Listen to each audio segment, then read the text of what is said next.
શ્રી સ્વામિનારાયણ ભગવાનની જય. સ્વામિનારાયણ હરે સ્વામી વાત કરી છે.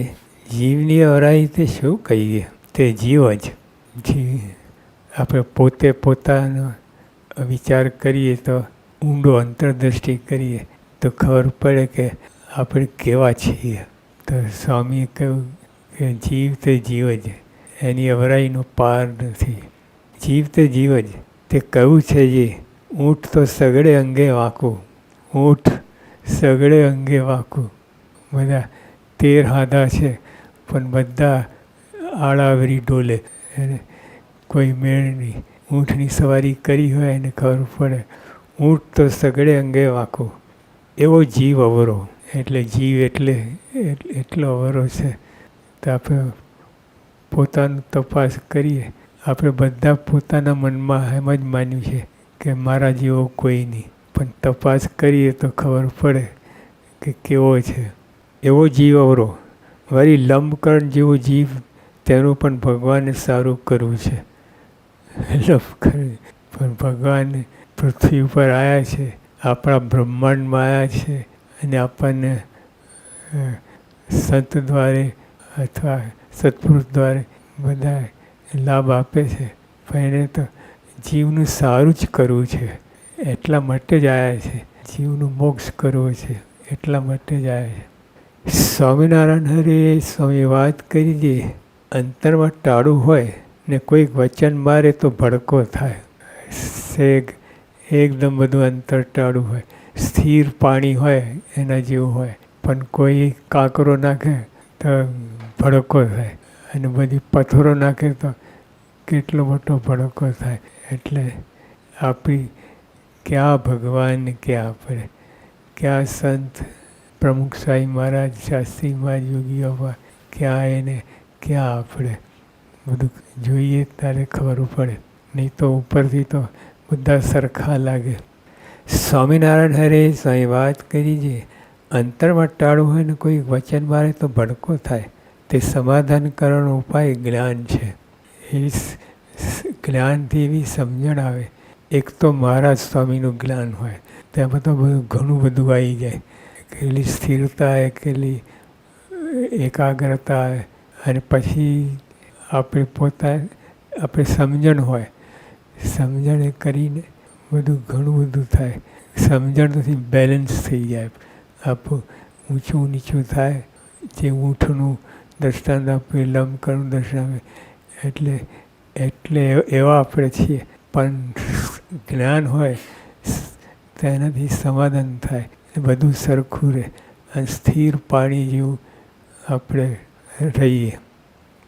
સ્વામિનારાયણ હરે સ્વામી વાત કરી છે. ભગવાનનો ને મોટા સાધુનો નિશ્ચય થયો હોય, ભગવાનને મોટા સાધુનો નિશ્ચય થયો હોય, તે પોતાને પૂર્ણ કામ માને ને તેને બીજાના સંગની અપેક્ષા ના રહે. ભગવાન મહારાજ સ્વામી સત્પુરુષ મળ્યા, એની કોઈની અપેક્ષા ન રહે. ઉપરથી દેખાડે, બધા બધીને ગરજ રાખે, આ રાખે, પણ અંતરમાં તો કોઈ અપેક્ષા, કોઈ મારે કાંઈ જોયું જ નહીં. મહારાજ સ્વામી મળ્યા છે તે બધું આવી ગયું. સ્વામિનારાયણ હરે સ્વામી વાત કરી છે. ભગવાનોને મોટા સાધુનો નિશ્ચય થયો હોય, તે પોતાને પૂર્ણ કામ માને ને તેને બીજાના સંગની અપેક્ષા ન રહે. તેમાં દ્રષ્ટાંત છે. જેના ઘરમાં 100 કરોડ મણ દાણા હોય, હવે ગુણાતીતાન સ્વામીના વખતના 100 કરોડ મણ દાણા, એટલે અત્યારે તો બધા મોટા મોટા ભંડારની વાત. એટલે જેના ઘરમાં 100 કરોડ મણ દાણા હોય, સ્વામી તો કરોડ સિવાય, લાખ ને કરોડ સિવાય બીજી વાત જ નહીં. તો સહેજે એમને કંઈ ગોઠવણી કરી નથી, સહજે બોલ્યા છે. ભગવાનનો મહિમા કેવો હોય એની વાત કરે છે. એટલે સહેજે બોલ્યા. જેના ઘરમાં 100 કરોડ મણ દાણા હોય તથા 100 કરોડ રૂપિયા હોય, આજે સ્વામીના વખતના 100 કરોડ રૂપિયા, એટલે આજે તો કેટલા બધા થાય. જેના ઘરમાં 100 કરોડ મણ દાણા હોય તથા 100 કરોડ રૂપિયા હોય, તો તેને કાળ પડે તો પણ મરવાની બીક ના લાગે. ક્યાંથી લાગે? 100 કરોડ મણ દાણા અને 100 કરોડ મણ રૂપિયા હોય તેને કાર પડે તો મરવાની બીક ના લાગે. વળી બીજું દૃષ્ટાંત છે, 2000 બખ્તરિયા ભેળા હોય તેને લૂંટાવાની બીક ના લાગે. હવે આપણે બધા મોટા મોટા મિનિસ્ટરોને પ્રધાનમંત્રીને બધાની ચાર પાંચ જ ગાર્ડ હોય, બીજા બધા હોય, બીજા બધા છેટે હોય. અને આ 2000 બખ્તરિયા હોય. બખ્તરિયા એટલે એને બધા સજ્જ થયેલા હોય ઢાલ તલવારથી અને બધું. હવે એની વચ્ચે આપણે હોઈએ 2000 બખ્તરિયાની વચ્ચે, ક્યાંથી બીક લાગે લૂંટાવાની મરવાની. તેમજ મહિમા સહિત નિશ્ચયવાળાને બીક નહીં. તેમ મહિમા સહિત નિશ્ચયવાળાને બીક નહીં.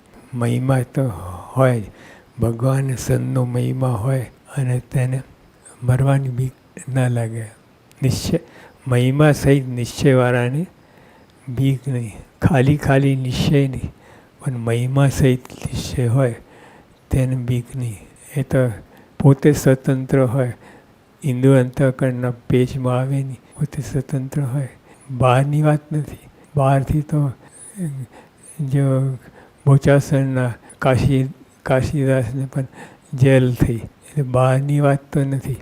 પણ અંતઃકરણમાં એ સમજણ એવી દ્રઢતા હોય કે એને મહિમા હોય અને ભગવાનનો નિશ્ચય હોય. મહિમા સહિત નિશ્ચયવાળાની બીક નહીં. બીજા બધાને તો હોય. એટલે અંતઃકરણમાં મહિમા હોય. બહાર તો દેશકાળ પ્રમાણે બધું હોય, પણ અંતરમાં મહિમા સહિત નિશ્ચય હોય, કોઈ બીક નહીં.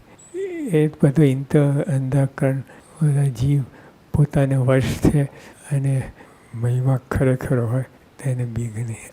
સ્વામિનારાયણ હરે સ્વામી વાત કરી છે, પૃથ્વીનું રાજ કરે ને ન બંધાય. જો જ્ઞાન થાય તો બધામાં જ્ઞાનની વાત થાય. એવી સમજણ કેળવે અંતરે સુખી છે. ગુણાતીતાન સ્વામી પ્રાગજી ભગતને જાગા સ્વામીને મળતા તારે વાત શું કરે, અંતરે સુખી છો ને, અંતરે સુખી છો ને. બહાર તો કેટલી બધી ઉપાધિ હતી, ઉપાધિનો પાર નહીં, પણ અંતરે એટલે એવી સમજણ કેવી છે, એવી દ્રઢતા કેવી છે તો સુખી. બીજી બહાર બધું હોરી હરગે તો સુખી. પૃથ્વીનું રાજ કરે ન બંધાય જો જ્ઞાન થાય તો. ને તે વિના તો વનમાં જઈને રહે તો ત્યાં પણ ભરતજીની પેઠે બંધાય, માટે જ્ઞાન શ્રેષ્ઠ છે. જો બીજા બધાને બંધન થયું અને બંધન જ્ઞાન હોય, પોતાને બ્રહ્મરૂપ માને ને બીજાને બધાને બ્રહ્મરૂપ માને તો બંધાય નહીં. બીજાને પણ બ્રહ્મરૂપ માનવું પડે, પોતાને એકલાને નહીં, બીજાને બ્રહ્મરૂપ માને. જો શ્રીજી મહારાજે મંદિરના 63માં કહ્યું છે, આ બધા બ્રહ્મની મૂર્તિઓ છે, તેમાં લગાડે એક દોષ પરઠવાની. તો આપણે ખરેખર બ્રહ્મરૂપ થયા હોય તો બીજાને બ્રહ્મરૂપ મનાય, નહીં તો આપણામાં એટલી ખામી. તો બીજા બધા બ્રહ્મની મૂર્તિઓ છે એવું મનાય.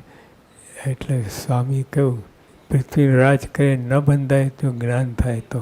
એટલે આવું જ્ઞાન મહારાજ સ્વામીને અને પોતાના આત્માને અને બીજાને આત્મા એવું જ્ઞાન હોય તો ન બંધાય. તે વિના તો વનમાં જઈને રહે તો ત્યાં પણ ભરતજી કેટલા મોટા હતા, બધું અને રાજપાટ ત્યાગ કરીને વનમાં ગયા, પણ તોય બંધન થયું.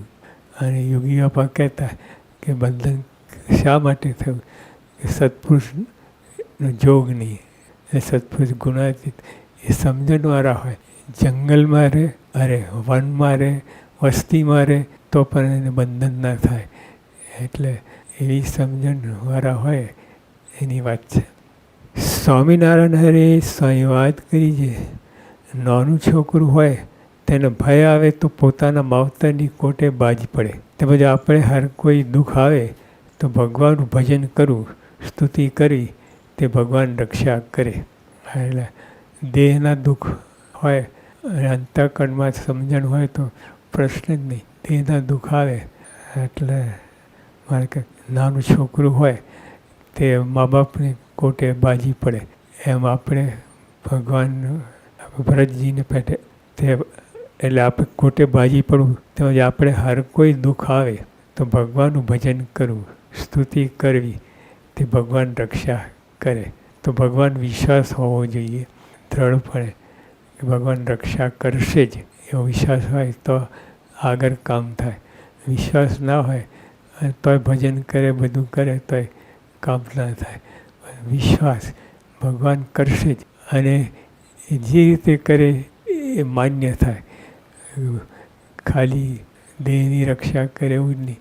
બધા ઘણા આપણા હરિભક્તો બધા દેહની રક્ષા ના થઈ તો એ નિષ્ઠા બાદ એવું નહીં. તો જે એવી પ્રકારની, અને આપણે બધા સમજણ થઈ રહ્યા છે ને આપણે એથી આગળ વધી રહ્યા છીએ. સહજાનંદ સ્વામી મહારાજની જય.